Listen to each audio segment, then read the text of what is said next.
"Get this sick old man out of my house. I don't want him near my children," my daughter-in-law shouted at my son that night. He agreed. In the morning he said to me, "Dad, you'd better leave." I silently packed my suitcase and left their house forever. But I took not only my belongings with me, but also $12 million. Before we continue, please subscribe to the channel and write in the comments what time it is where you are now. The diagnosis folder sat on the passenger seat, manila and mundane, like it held car insurance paperwork instead of a ticking clock. I kept one hand on the steering wheel, the other drumming against my thigh as I merged onto the crosstown. Moderate heart failure. The doctor's words played on repeat. 15 to 20 years with proper management. Not a death sentence. A manageable condition. I'd expected worse, honestly. 63 years of stakes and stress. Building a business from nothing. Selling it 5 years back. I should have been grateful. But driving toward my son's house in South Tampa, the house I'd helped to purchase with $50,000 they thought was a gift, gratitude felt premature. The real test started tonight. 3 years I'd lived with my son Michael and his wife Jennifer. 3 years of playing the downsized retiree, the father who'd cashed out and simplified his life. Every month I handed Michael $3,000 in cash, my contribution to household expenses. They accepted it like rent from a tenant, which I suppose I was. I pulled into the driveway beside Jennifer's white SUV.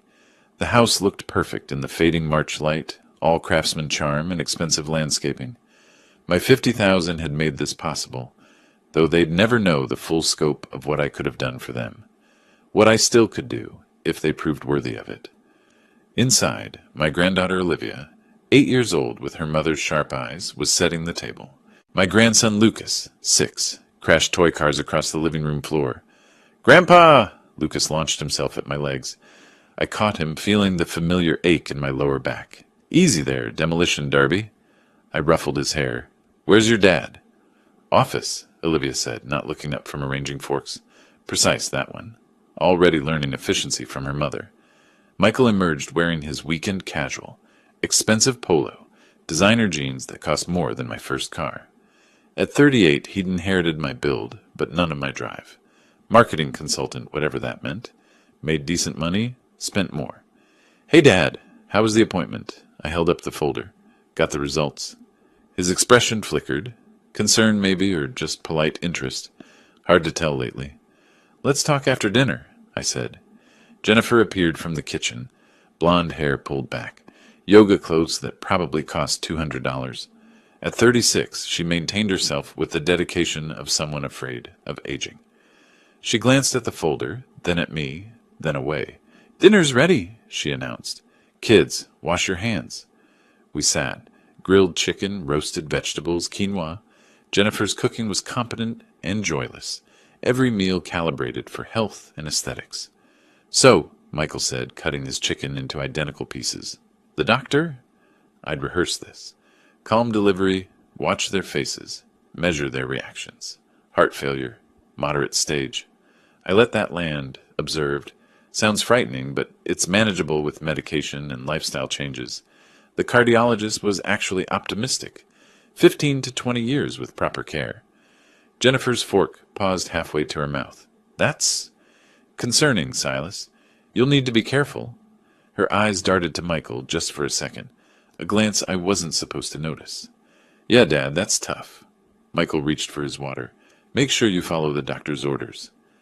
Words without warmth. Perfunctory sympathy, like commenting on someone's bad traffic experience. Olivia watched me with wide eyes. "Are you going to be okay, Grandpa?" "I'm fine, sweetheart," I smiled at her. "Just means I need to take better care of myself." "Michael, did you finish the Henderson proposal?" Jennifer asked. Just like that, the subject changed. My health, my diagnosis, dismissed as quickly as mentioning the weather. Michael launched into work details. Jennifer nodded, asked questions, engaged fully. I ate my chicken and memorized the moment. After dinner, I excused myself to my room. The converted home office, smallest space in the house, barely fit my bed and dresser.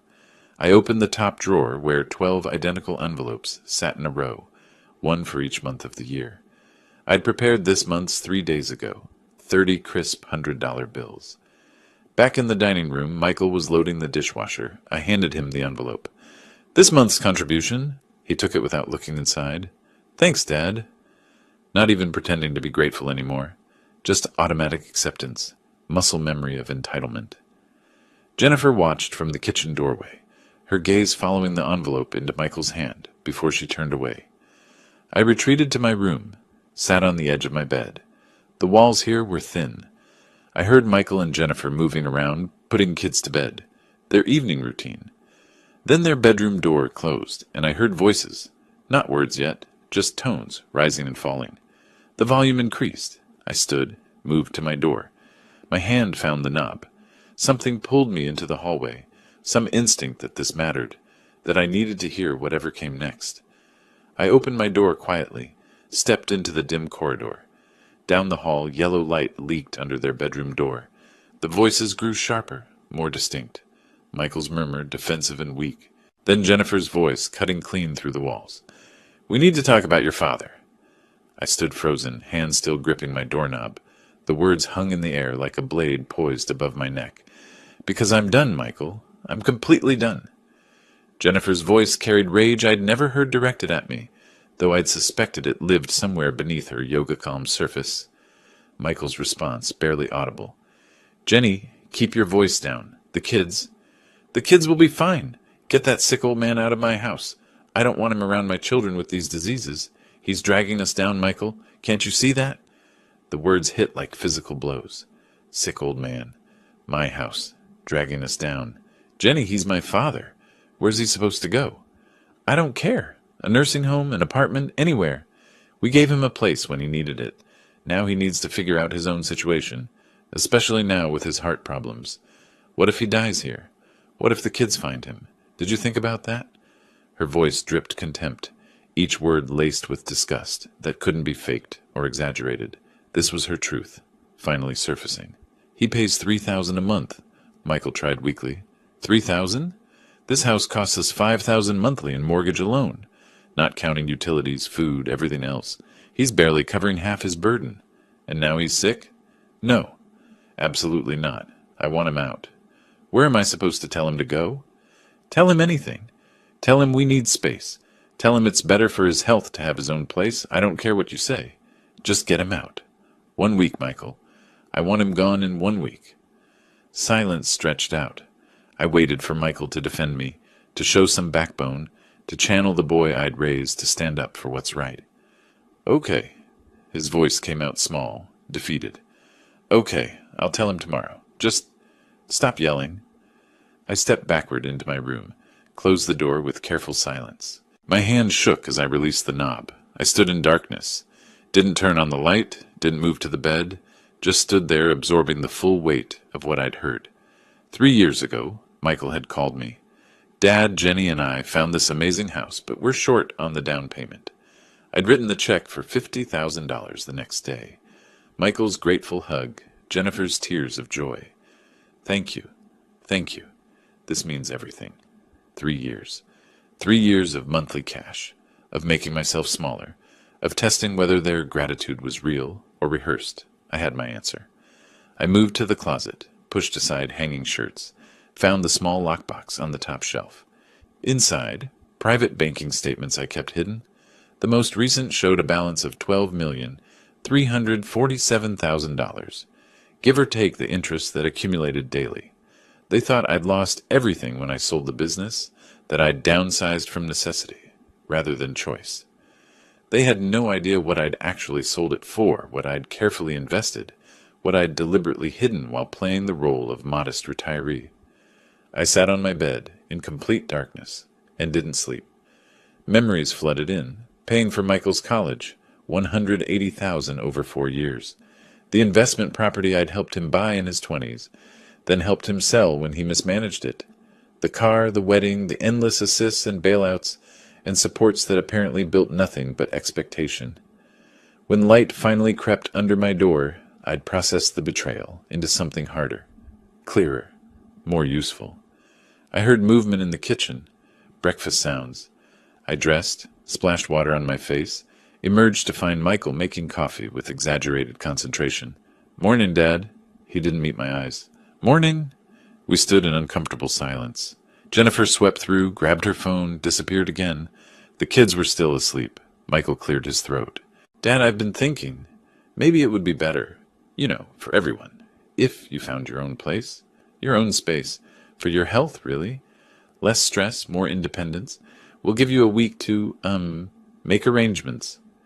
Every word rehearsed but delivered poorly. He stared at his coffee mug like it held answers. I looked at my son. Really looked at him. Saw clearly what he'd become. A man shaped by the path of least resistance.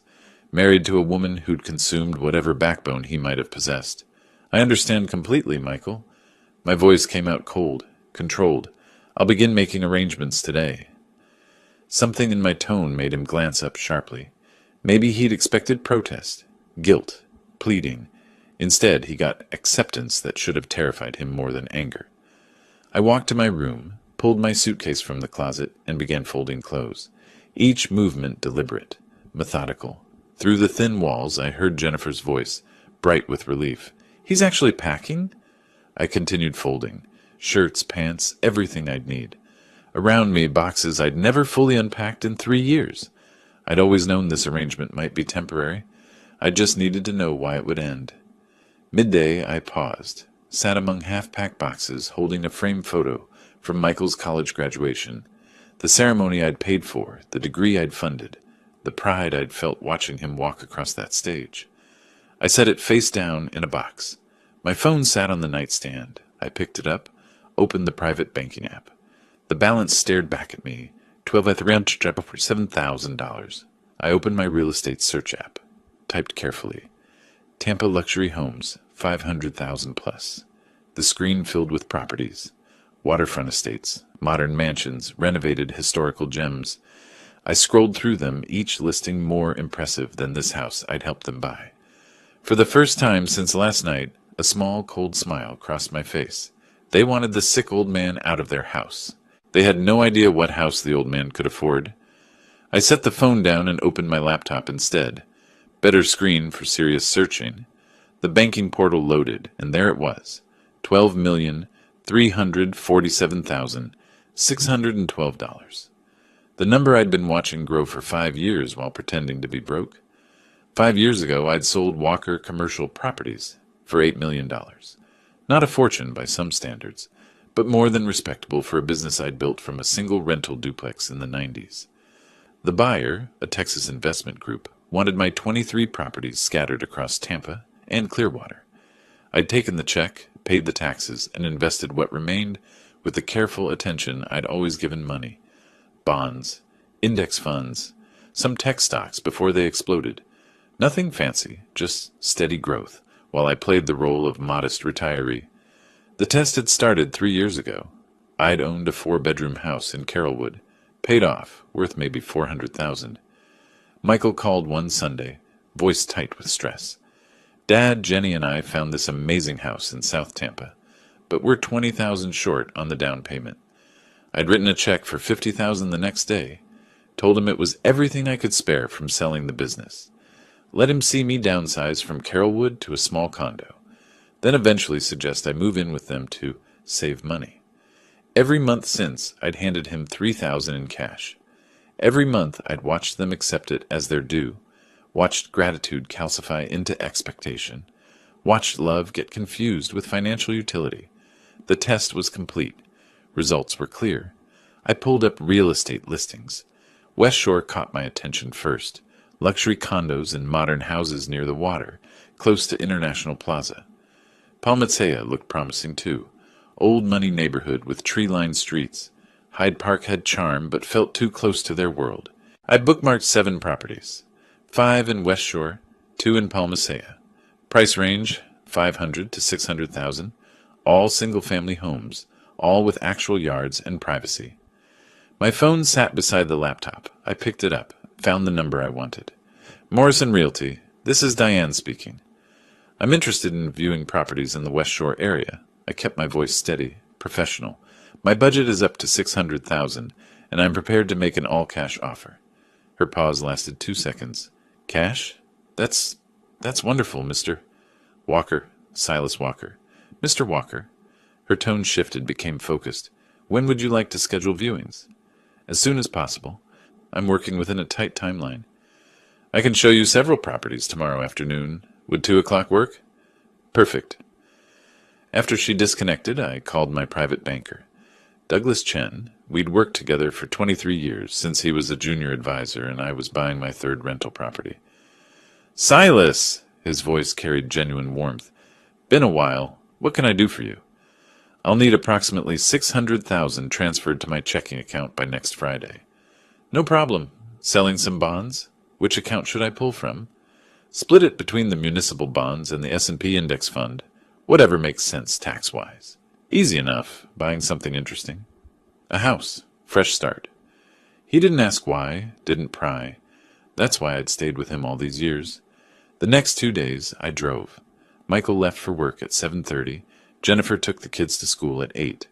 I had the mornings to myself, cruising through West Shore and Palmasea, observing houses, imagining different lives.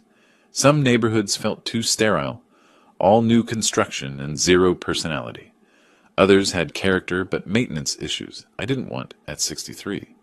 I'd done enough property management to spot problems from the curb. Wednesday afternoon, I met Diane Morrison at a coffee shop near Hyde Park Village. She was 50-something, efficient haircut, practical shoes, portfolio already assembled. I've selected 8 properties matching your criteria. She spread photos across the table. All in West Shore except one in Palmatea. That one's slightly over budget, but worth seeing. I studied the listings.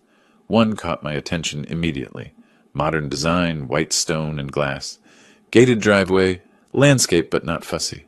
Listed at $580,000. This one, I tapped the photo. When can we see it? Tomorrow at 3. The sellers are motivated. They've already relocated to Atlanta. Property's been vacant 2 weeks. Motivated sellers. Cash buyer. This could move fast. That evening, back in my small room, I drafted the note I'd leave when moving day came.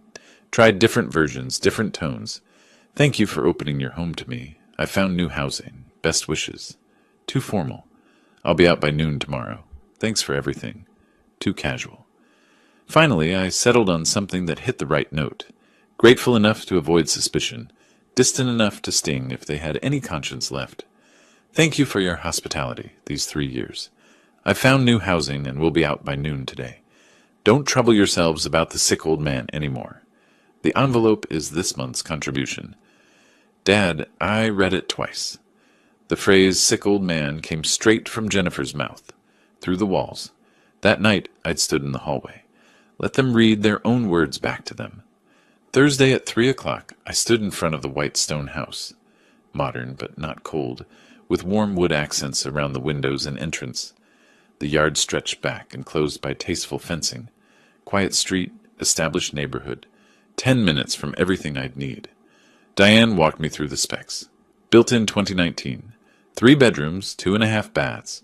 Open floor plan, updated kitchen, primary suite on the main floor. Seller paid $610,000 3 years ago, pricing it to move now. I barely heard her. I was imagining Michael's face when he realized where I'd gone. Imagining Jennifer's expression when she understood that sick old man had resources she'd never suspected. Mr. Walker? Diane touched my elbow. Would you like to see the interior? I turned to her. This time my smile reached my eyes. Yes, and I'd like to discuss making an offer today. Full asking price. Cash. Her professional mask slipped. Just for a moment, pure shock flickered across her features. Today? But don't you need to... I mean, most buyers take time to consider. I interrupted gently. I'm not most buyers. Let's go inside. 6 days after Michael told me to leave, I woke before dawn for the last time in his house. The room was mostly packed, boxes stacked along one wall, just my bed and the clothes I'd wear today still accessible. I'd closed on the West Shore house yesterday. 5 days from offer to keys. Record time, Diane said. But that's what happens when you pay cash and the seller's desperate to finalize their Atlanta move. The movers would arrive at 8. I picked up the note from my nightstand, read it one final time. Thank you for your hospitality these 3 years. I found new housing and will be out by noon today. Don't trouble yourselves about the sick old man anymore. The envelope is this month's contribution. Dad, sick, old man. Jennifer's exact words, carefully preserved. I walked to the kitchen in darkness, placed the note on the table where they'd find it, at breakfast. Beside it, I set this month's envelope, $3,000 in crisp hundreds, my final contribution. The irony felt appropriate. Michael left for work at 7:20, earlier than usual, trying to avoid me, probably. Jennifer took the kids to school at 8. I watched from my window as her white SUV backed out of the driveway I'd helped purchase. The moving truck arrived exactly at 8. 2 guys, professional crew, handled everything efficiently. I'd lived light here, never fully unpacking. Made today simple. "This is a nice place you're moving to, sir," the crew leader said, consulting his clipboard. "Upgrading?" "You could say that." I kept my voice neutral. "Fresh start." They loaded boxes while I did a final walkthrough. Michael and Jennifer's bedroom, where I'd stood in the hallway that night, listening to my fate being decided. The kids' rooms, toys scattered across floors, the childhood I'd miss watching unfold. The dining room where I'd revealed my diagnosis to faces that couldn't hide their inconvenience. I felt nothing. No sentimentality. No regret. Just quiet satisfaction that the test was complete, and I had my answer. In the kitchen, I saw the envelope and note, positioned perfectly. One last check of the drawers. Nothing forgotten. I walked out the front door, locked it behind me with the key they'd given me 3 years ago, and dropped the key in the mailbox. The drive to West Shore took 17 minutes. I followed the moving truck, deliberately taking Dale Mabry instead of the highway, passing through neighborhoods that reminded me why I'd chosen Tampa 40 years ago. Trees, water, possibilities. The house looked even better in morning light. White stone gleaming, glass windows reflecting sky, the gate responding to my new remote. My gate, my driveway, my house. The movers worked fast. I directed traffic. Master bedroom, home office, guest room. Within 2 hours, they'd unloaded everything. I tipped them $500 cash. Saw their eyebrows rise, but kept their professionalism intact. "Appreciate the efficiency," I said. "Enjoy your new place, sir?" After they left, I stood in my new living room. High ceilings, natural light flooding through those glass windows. Space to breathe. My furniture looked small in here, but I'd acquire more. Time for that. I made coffee in my new kitchen. Actual counter space, modern appliances, a window overlooking the backyard. Poured it into a mug I'd unpacked first. Walked to what I was already thinking of as my office. Real office. Desk. Proper lighting. Bookshelves waiting to be filled. Not a corner of a converted bedroom where I'd kept my secrets, hidden behind winter coats. My phone buzzed around 4 o'clock. Text from Michael. "Got your note? Hope you're settled okay. Take care of yourself." 9 words. Perfunctory care. Obligation fulfilled. I stared at the message, remembered the boy who'd once made me Father's Day cards in crayon, who'd cried when I taught him to ride a bike, and he fell hard on his 3rd attempt. That boy was gone. Had been gone for years, probably. I just needed proof. I didn't respond to the text. The week passed in a blur of unpacking, organizing, learning my new neighborhood. I walked to the coffee shop 3 blocks away, drove to the grocery store, established routines. Started taking my heart medication at the same time every morning, setting up the disciplined lifestyle the cardiologist recommended. 7 days after moving in, I sat in my home office, laptop open to my financial portfolio, phone showing 17 missed calls from Michael and Jennifer. They'd been calling since yesterday. I'd been ignoring them. Whatever they wanted could wait until I was ready. But first, there was someone I needed to call. I scrolled through my contacts, found the name, Patricia Morrison, estate planning attorney. We'd worked together 5 years ago when I sold the business, setting up trusts and structures to protect my assets. Time to reestablish that relationship. She answered on the 2nd ring. "Patricia Morrison." "Patricia, this is Silas Walker. We worked together 5 years ago on estate planning after I sold Walker Commercial Properties." "Mr. Walker? Of course I remember. How can I help you?" "I need to update my will." I paused, choosing words carefully. "And I need you to make a phone call to my son, Michael Walker. It's time he learned a few things about his father's finances." The silence lasted 3 seconds. Long enough for her to understand this wasn't routine estate planning. "I see," she said slowly. "When would you like to meet?" Tomorrow morning, 10 o'clock, your office. I'll clear my calendar. Patricia Morrison's office occupied the 15th floor of a downtown high-rise, with views of the Hillsborough River. I'd arrived 30 minutes early for our 10 o'clock meeting, reviewed my documents in the lobby coffee shop, then taken the elevator up. She looked exactly as I remembered, mid-50s, silver hair cut efficient and sharp, reading glasses on a chain. Her handshake was firm.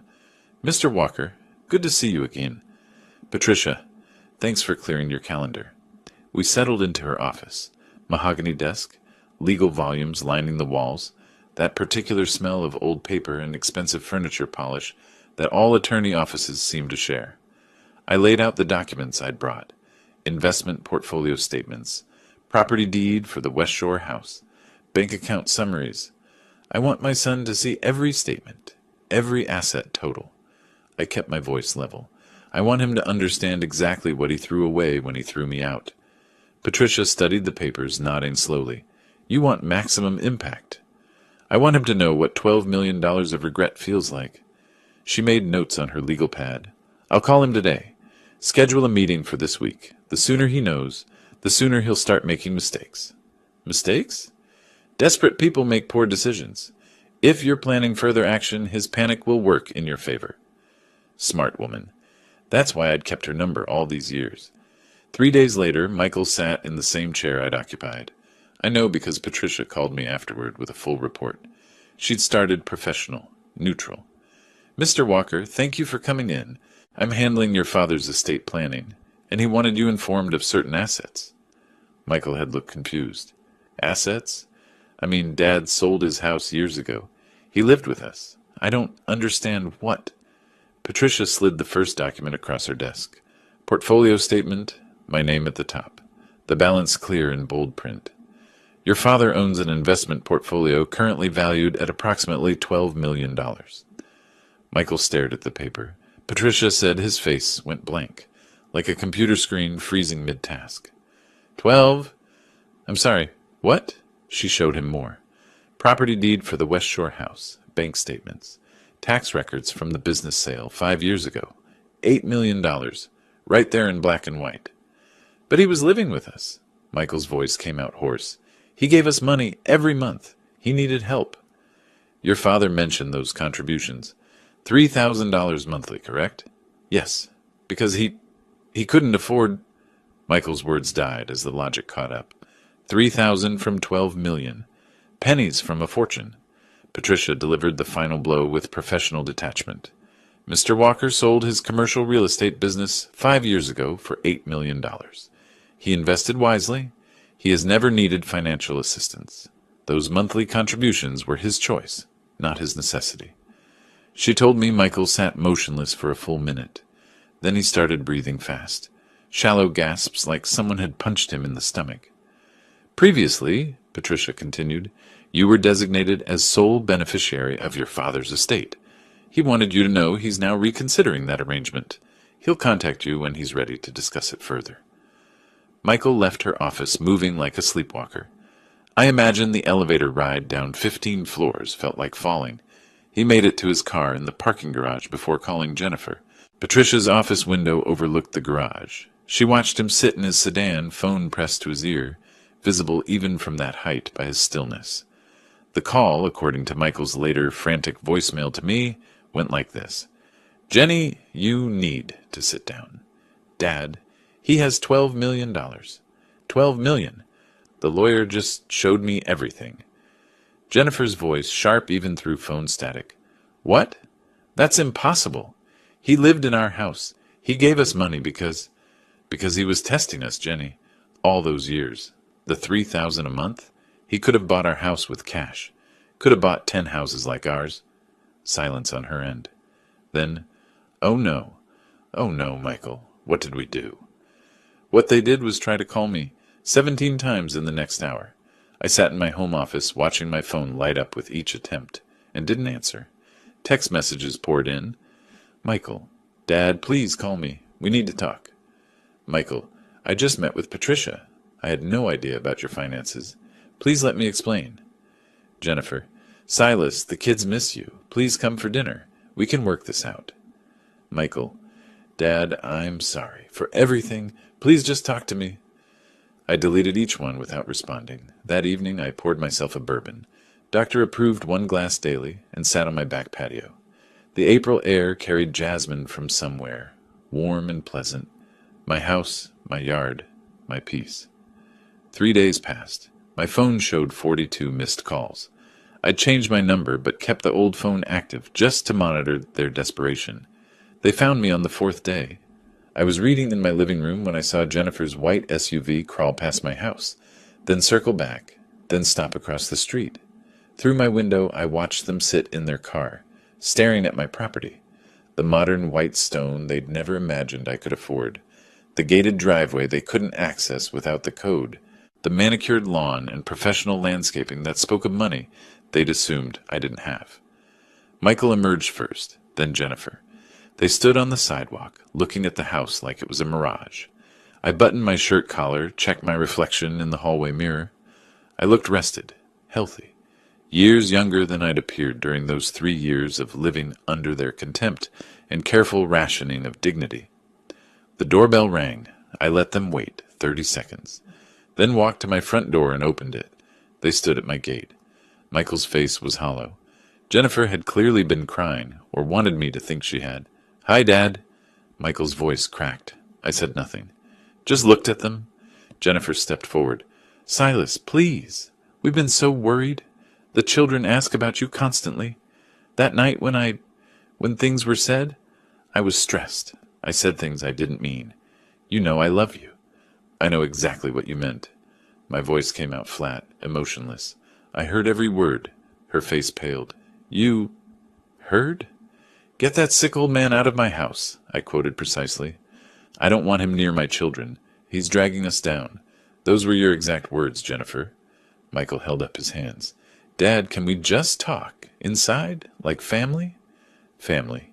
I let the word hang there.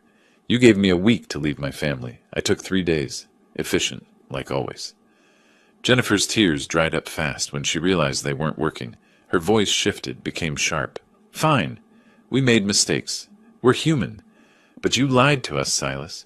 Pretended you were broke. Took our money. I gave you money." The correction came out cold. $3,000 monthly. "You think I needed your roof over my head?" "I was testing you. Wanted to see if you loved your father or just his wallet. Congratulations. You failed." "That's not fair."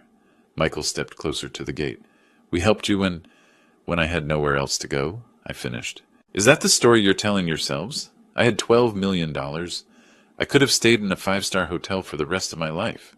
I chose your house because I want to know who you really were." I paused, let that sink in. "So here I am, out of your house, away from your children, the sick old man you wanted gone. Except I took $12 million with me. Funny how that works." Jennifer reached for my arm through the gate bars. I stepped back. "Don't touch me." The small movement carried more weight than words. No more presumed intimacy. No more access to my space, my life, my dignity. "The kids," Jennifer tried. "The kids are innocent," I cut her off, "which is why this is between us and them. When they're old enough to understand, I'll explain why their grandfather stopped visiting. Until then, you're welcome to tell them whatever story makes you comfortable." Michael's voice dropped to pleading. "Dad, whatever Patricia told you about us, she told me nothing about you. I lived in your house for 3 years. I saw who you really are. That's enough." I turned and walked toward my front door. "Dad, wait," Michael called. I didn't.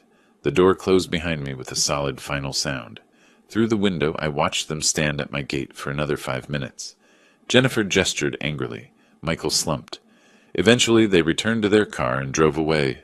I poured another bourbon. My hands were steady. 2 days later, Jennifer sat in a different attorney's office across town. This lawyer, Martin Fletcher, a family practice specialist, listened to her story with practiced patience.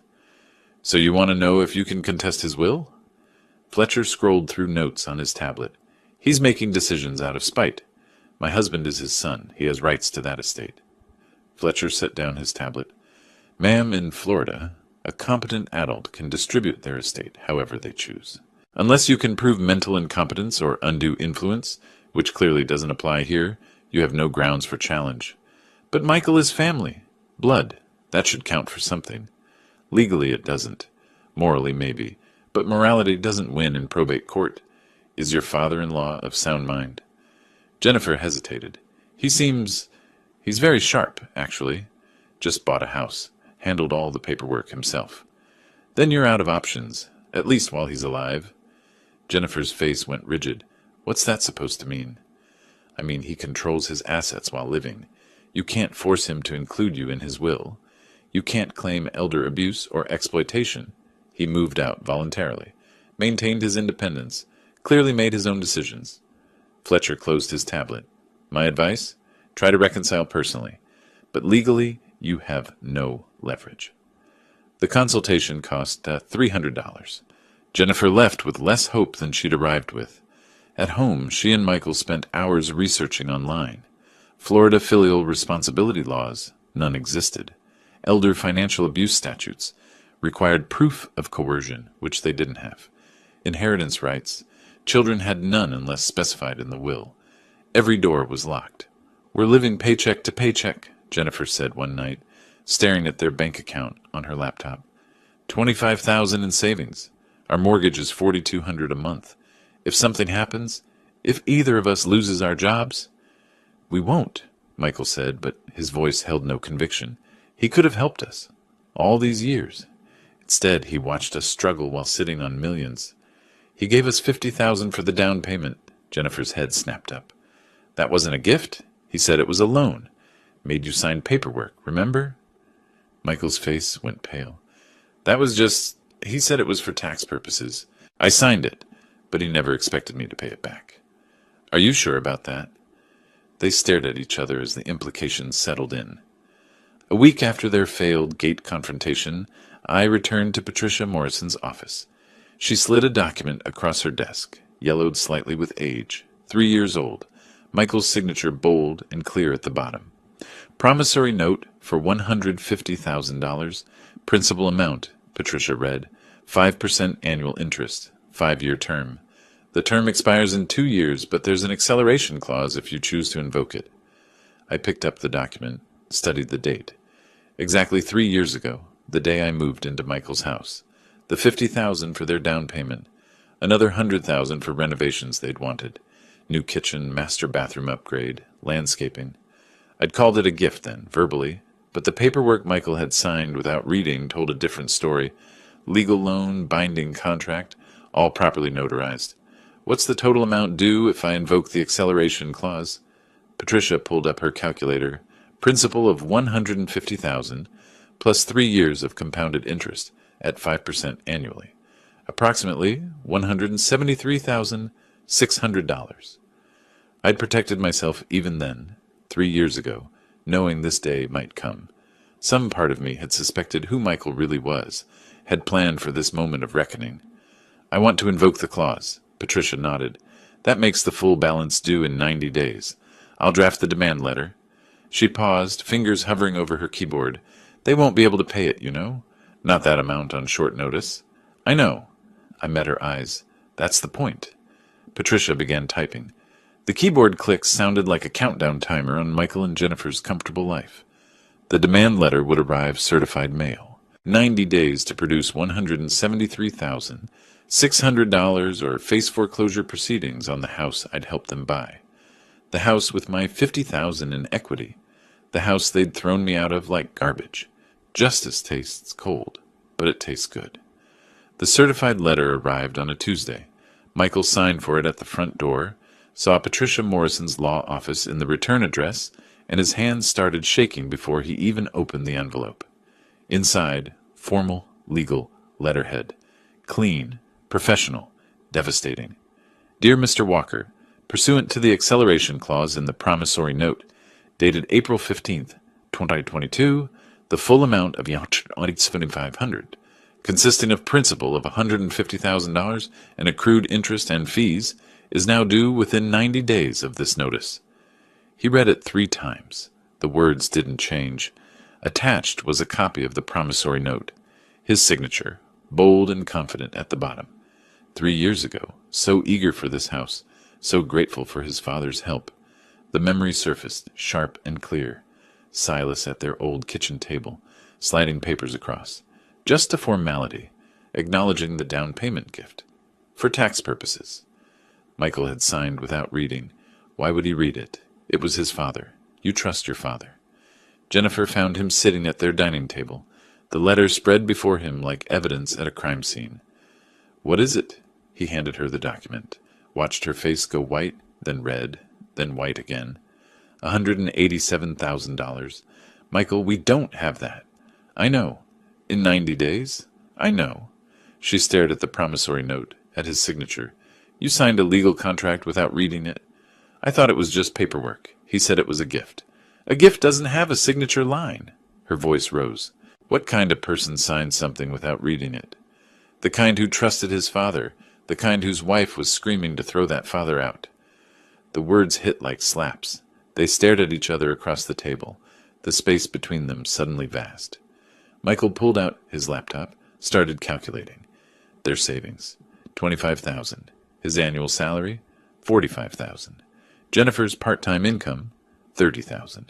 Combined, $75,000 yearly, $62,000 after taxes. They needed $187,000 in 90 days. Mathematically impossible. We can get a home equity loan, Jennifer said. Use the house. Michael scheduled an appointment with their bank for the next morning. The loan officer, a pleasant woman named Sandra, reviewed their application with decreasing enthusiasm. She pulled up their property records, frowned. Mr. Walker, I see there's already a lien on your property for $150,000. Until that's satisfied, we can't approve additional lending. But the house is worth $400,000, Michael said. We have equity. Not if you don't own it outright. This lien takes priority. Have you considered selling the home? The question hung in the air like smoke. This is our home, Michael said quietly. Our children's home. Sandra's expression softened with professional sympathy. I understand, but legally our hands are tied.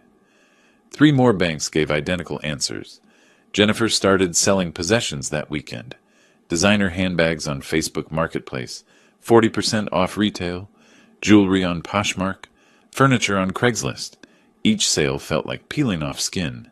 Michael's poker table from his bachelor days, gone for $800. Jennifer's Peloton bike, $1,200. Their guest bedroom furniture, $900 for the set. Neighbors noticed, started asking questions. 2 weeks passed. They'd accumulated $18,000 from sales. Added to their savings, $43,000 total. Still needed $144,000. Michael brought lunch from home every day. Jennifer clipped coupons for the first time in a decade. They canceled streaming services, her gym membership, the lawn service, small degradations that felt enormous. Their first real fight happened 3 weeks in. Michael came home from his 3rd rejected loan application to find Jennifer crying at the kitchen table. This is your fault, she said. You signed without reading. You wanted him gone. You called him a sick old man who was dragging us down. Because I didn't know he had millions. If you'd known, would you have let me say those things? If you loved him, you wouldn't have said them regardless of his bank account. The truth of it silenced them both. They slept in separate rooms that night. My phone rang at 8:30 that evening. Unknown number. I almost didn't answer. Grandpa Silas? Olivia? My 8-year-old granddaughter, her voice small and afraid.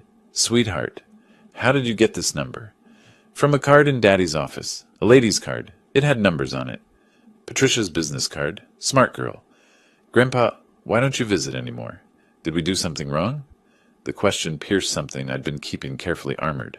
No, honey, you didn't do anything wrong. Kids at school are saying mean things. About Mommy and Daddy? I don't understand what happened. I closed my eyes. Collateral damage. The phrase Patricia had used. Olivia, sometimes grown-ups make mistakes. Your parents and I are working through some things. It's not your fault, and it's not your brother's fault, okay? Okay. She didn't sound convinced. I miss you, Grandpa. I miss you too, sweetheart. After she hung up, I sat in my office for 20 minutes, staring at nothing. Then I called Patricia. I got a call from Olivia tonight. The children are the hard part, she said quietly. They always are. Am I going too far? Patricia was silent for a moment. Your son threw you out when you were sick. He chose his wife's cruelty over your dignity. The children are suffering, yes, but their parents created this situation. You're teaching a lesson that needs teaching. They're at in 6, and they'll recover. Children are resilient. But if you stop now, if you let Michael and Jennifer off without real consequences, what lesson does that teach? That cruelty has no cost? That family means nothing? I knew she was right. Didn't make it easier. The grandchildren aren't permanently cut off, I said, more to myself than to her. This isn't forever. Just until their parents understand what they did? Exactly. You're establishing boundaries, not abandoning family. 6 weeks into the 90-day deadline, Michael and Jennifer had scraped together $47,000. They'd sold everything valuable they owned, maxed out credit cards, borrowed $15,000 from Jennifer's parents. It wasn't even a quarter of what they owed. Jennifer scrolled through her Instagram. She'd lost 3,000 followers in 2 weeks. Her last post, a carefully filtered photo of flowers with a vague caption about appreciating simple things, had gotten 17 likes. Her phone buzzed. Text from Melissa, her former book club friend. Just heard the story about your father-in-law. Is it true he's a millionaire and you kicked him out? Jennifer didn't respond. Across town, I received my own text from Patricia. The story is circulating. Your instructions were followed precisely. I typed back, good. Let them feel what public judgment looks like. Then I added, begin phase 3. Patricia responded with a single word, understood. The social pressure campaign was about to begin in earnest. The story spread like fire through dry grass. It started at a charity luncheon in Hyde Park. Someone in Patricia's network, carefully instructed, mentioned it casually. How Jennifer Walker had kicked out her sick, 70-something father-in-law. How he turned out to be worth $12 million. How they'd taken his money for years, then thrown him out when he became inconvenient. The story had everything, cruelty, irony, poetic justice. By the end of lunch, 20 women knew. By the end of the week, everyone in South Tampa's social circle had heard some version. Jennifer's Instagram hemorrhaged followers. 15,000 down to 8,500 in 10 days. Comments on her old posts turned vicious. How's your father-in-law doing? Karma is real. Some people don't deserve nice things. She posted a vague apology. We're going through difficult family matters. Please respect our privacy during this time. It made everything worse. Someone screenshotted it, posted to a local mom group with the caption, now she cares about family. The school pickup line became torture. Other mothers stared, whispered. One, Karen Martinez, who'd been friendly for years, approached Jennifer directly. Is it true you threw out your husband's father when he was sick? Jennifer's face burned. It's complicated. Family situations are private. Not anymore, apparently. Karen walked away. Olivia came home crying that afternoon.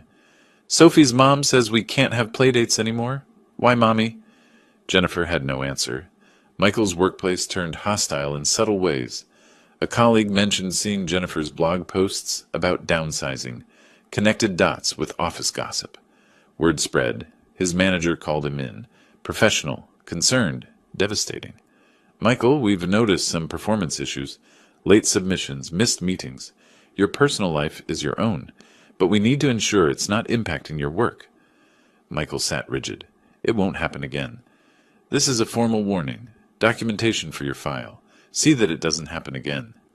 First professional consequence, written in permanent ink. He sat in his car in the parking lot for an hour afterward, unable to face going home. 8 weeks into the deadline, they'd assembled $68,000, still $119,000 short.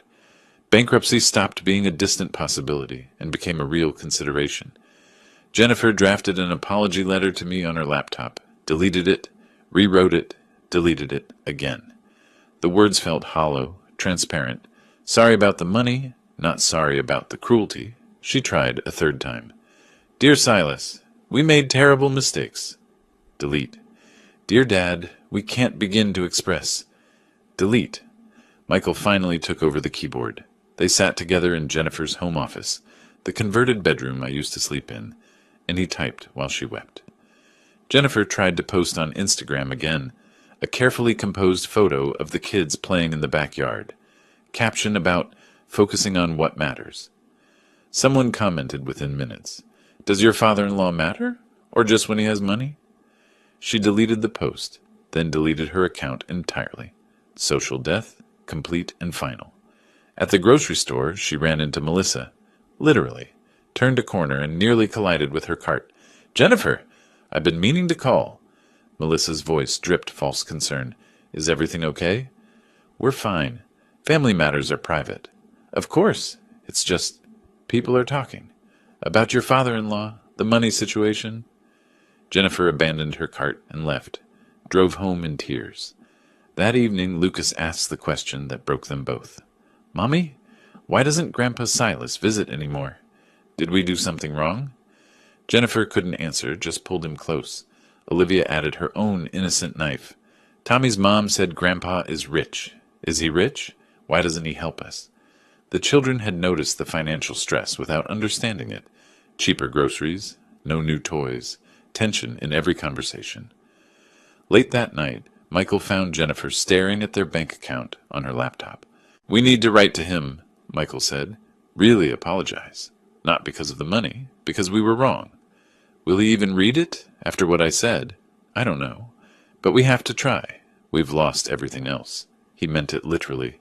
Their savings, their reputation, their friends. Even their marriage felt fragile, held together only by shared crisis. They finished the letter at 2 a.m, sent it via email because they didn't have his home address, only Patricia's office contact. The letter admitted everything, the cruelty, the ingratitude, the materialism. Michael's words tried for genuine remorse. Jennifer's postscript was shorter. "I said terrible things about you. I can't take them back. I can only tell you, I understand now what we threw away. Not the money. You. And I'm sorrier than words can express." I read it twice, sitting in my home office, Tampa Bay sunset casting orange light through my windows. The house I'd bought with my own money, the independence I'd reclaimed, the dignity I'd restored. For 3 years I'd played a role. The dependent father, the grateful guest, the burden. I'd wanted to know if they loved me or just my money. Now I knew. But they were broken. Financially, socially, emotionally shattered. The question was, did I finish breaking them, or did I offer one chance at redemption? I picked up my phone, texted Patricia. "Arrange a meeting. Neutral location. Next week." She responded. "Terms?" I typed. "Mine." Then I opened my desk drawer, pulled out a photo of Olivia and Lucas from last Christmas. They deserved better than parents who only loved conditionally. Maybe there was a way to teach that lesson, too. I began drafting my terms. Not forgiveness, accountability, justice, not cruelty. I wasn't interested in their destruction. I was interested in their education. The coffee shop overlooked old Tampa Bay, floor-to-ceiling windows catching afternoon light off the water. I'd chosen it deliberately. Neutral ground, public enough to keep emotions controlled, elegant enough to remind them what money could buy. Michael and Jennifer arrived 15 minutes early. I watched from my car as they took a table by the windows, ordered nothing, sat rigid and waiting. When I walked in at exactly 3 o'clock, they barely recognized me. I'd gained back the weight I'd lost living under their roof. My clothes fit properly. Tailored slacks, button-down shirt, expensive but understated. No more grateful guest posture, no more careful movements designed to take up minimal space. I looked successful, healthy, confident. Everything the sick old man wasn't supposed to be. I ordered coffee at the counter, paid, carried it to their table with steady hands. "Dad!" Michael's voice cracked on the single syllable. I sat down, said nothing. Let them feel the silence. Michael started first. "I don't have words that can fix what I've done. You raised me, sacrificed for me, paid for everything I ever needed, and when you got sick, when you actually needed support, I threw you away like you were nothing." He stopped, swallowed hard. "I failed you. I failed as a son. I'm sorry." Simple, direct. No excuses about stress or misunderstandings. Jennifer followed, tears already streaming. "Silas, I said terrible things. I called you. I said you were dragging us down. Wanted you out of my house, away from my children. But you weren't dragging us down. We were. We're selfish, ungrateful people who didn't deserve you." I sipped my coffee, let the silence stretch again. Then I asked the question I'd been planning for weeks. Let me ask you something, and I want complete honesty. Are you apologizing because I'm a millionaire, or because what you did was wrong? The silence felt solid enough to touch. Jennifer broke first, fresh tears cutting tracks down her face. Both. I wish I could say it's only the second, but I'd be lying. Losing the money made us realize what we lost in you. That makes us horrible people, doesn't it? The honesty surprised me. Brutal self-awareness forced by desperation, maybe, but honest nonetheless. I pulled a folder from my bag, laid it on the table. Inside, printouts. The promissory note with Michael's signature, their desperate text messages, screenshots of Jennifer's Instagram collapse. You've collected $90,000 in 10 weeks, I said. Patricia keeps me informed. Sold your jewelry, your furniture, maxed out credit cards, borrowed from Jennifer's parents. Michael nodded, couldn't meet my eyes. You've lived with debt collectors calling, neighbors judging, friends abandoning you. You've experienced a fraction of what you were willing to do to me. Throw me out sick, penniless, alone. Now you know how it feels. We do, Jennifer whispered. We really do. I slid a typed document across the table. These are my terms. Non-negotiable. Take them or face bankruptcy. They leaned forward, reading together. 1. You keep the $90,000 you've collected and pay it to me. Consider it tuition for the lesson you've learned. 2. I forgive the remaining $97,500. The debt ends there. 3. You attend mandatory family therapy, weekly, for at least 6 months. 4. My will stays changed. The bulk of my estate goes to charity and a trust fund for Olivia and Lucas. You receive $100,000 total after my death, not $100,000 each, $100,000 combined. 5. You publicly acknowledge your mistakes to our extended family. No social media, no public spectacle, just honesty with the people who matter. Michael read it twice. And if we refuse, I pursue the full debt through court. You lose the house, declare bankruptcy, start over with nothing. Your choice. 48 hours to decide. Jennifer reached across the table toward my hand. I let her touch it for a moment, then gently withdrew. Boundaries, not cruelty. Can I ask you something? Michael's voice was small. Will you ever forgive us? Really forgive us? I considered this. I'm giving you something you didn't give me. A choice. Accept these terms. Rebuild your lives with what you have left. Learn from this. That's more than you offered me. Before I stood to leave, I asked to see photos of Olivia and Lucas on their phones. They scrambled to show me. Recent pictures, the kids growing, changing, living their lives while I'd been absent. Something tightened my chest, loosened slightly. They deserve better than parents who only value money, I said. Think about that. 2 days later, my phone rang. Michael, we accept your terms, all of them.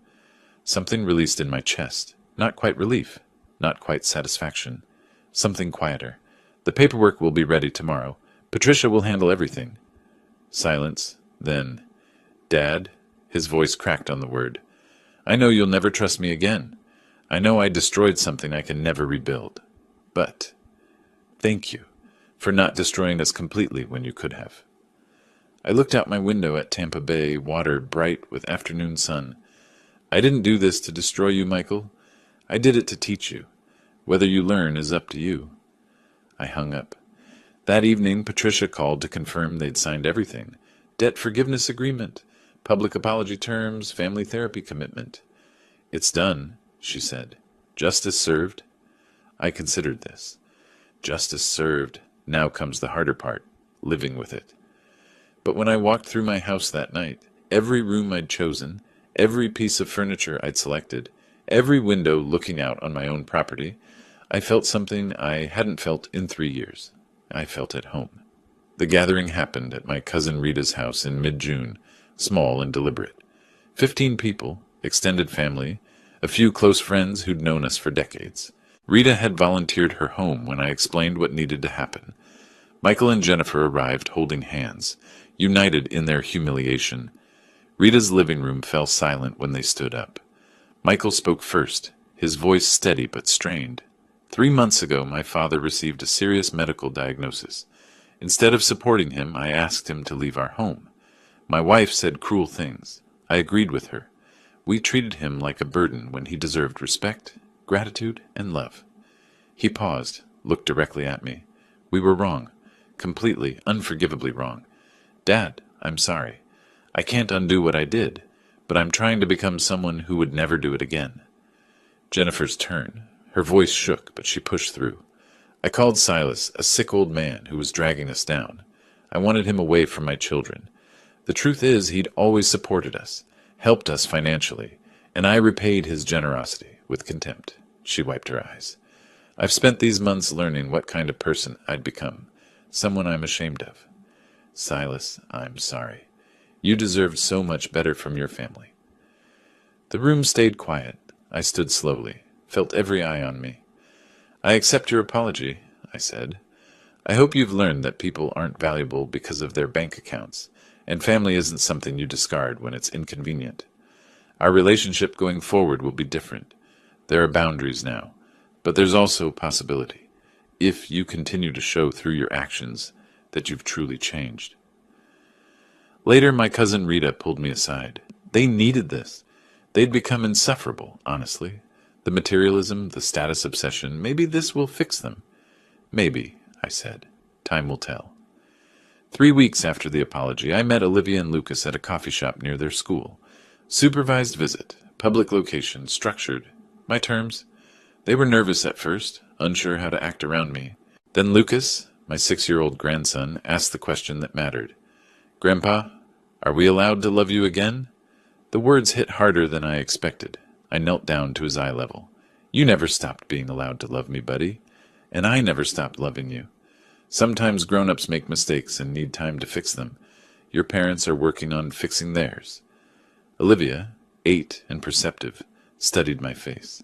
Are you still mad at them? I'm disappointed, I said carefully. But I'm watching to see if they change.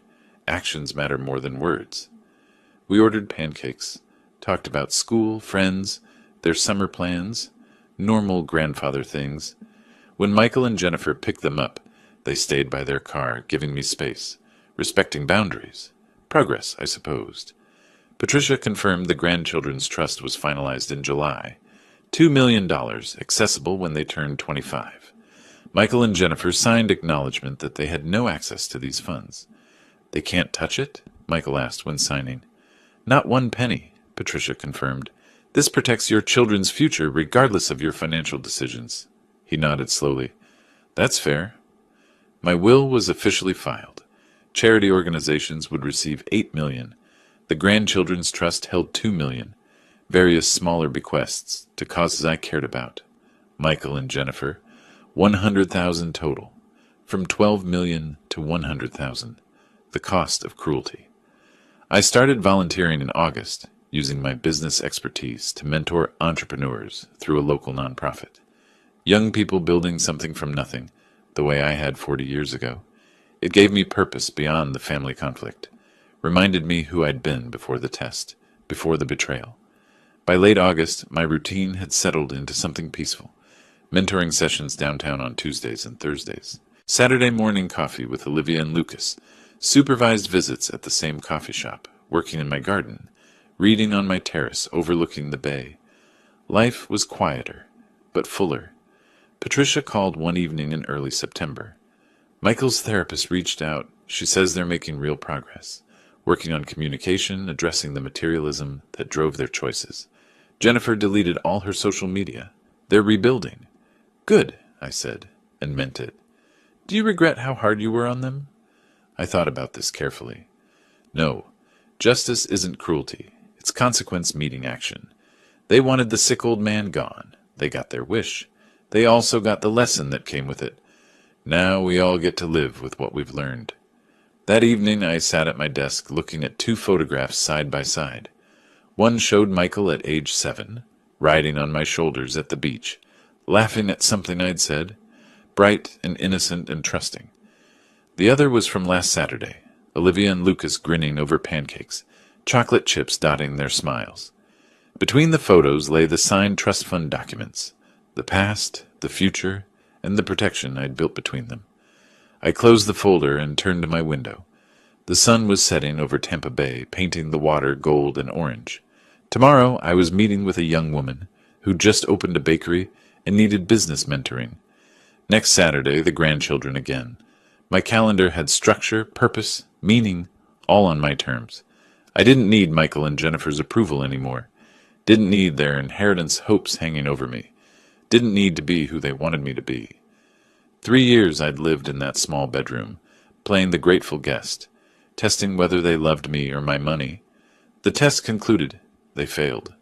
But failure taught them what success never could have. My son knows now what it means to lose everything. My daughter-in-law understands the weight of cruel words. And I remember who I am, not the sick old man they wanted gone, the man who built something from nothing, who survived their betrayal, who chose justice over revenge. That man is home now. Finally, completely home. If you like this story, please like this video, subscribe to the channel, and share your impressions of this story in the comments. To listen to the next story, click on the box on the left. Thank you for watching.